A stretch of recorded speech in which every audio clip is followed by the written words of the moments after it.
Senior কেউ না ভাই, আমরা যারা সিনিয়রের মধ্যে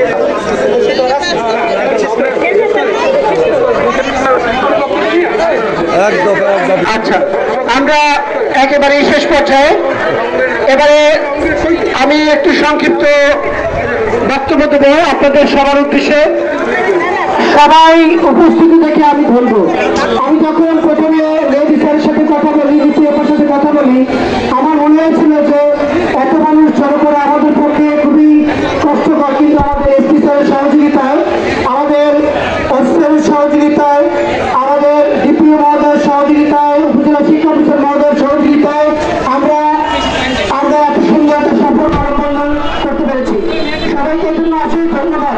সকল প্রধান শিক্ষকদের আমাদের পক্ষ থেকে বিনম্র শ্রদ্ধা জানাই। তাদেরকে আমরা জানাই যে আমাদের সাথে আপনারা সবাই একমত ঘোষণা করবেন এবং আমরা দশমদের যাতে বাস্তবায়ন করতে পারি, তার জন্য সবাই একতাবদ্ধ হয়ে থাকতে পারি। সবাই এই জন্য আমাদের জন্য দোয়া করবেন। আমরা দশম গ্রেড কেন চাচ্ছি তার যৌক্তিকতা অনেকেই তুলে ধরছেন।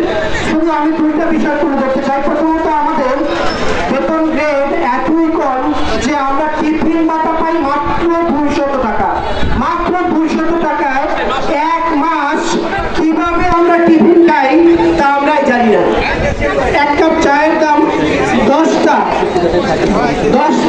আমাদের একটা চায়ের দাম একটা 10 টাকা, সেখানে আমরা মাসিক দৈনিক ভাগে পড়ে 6 টাকা।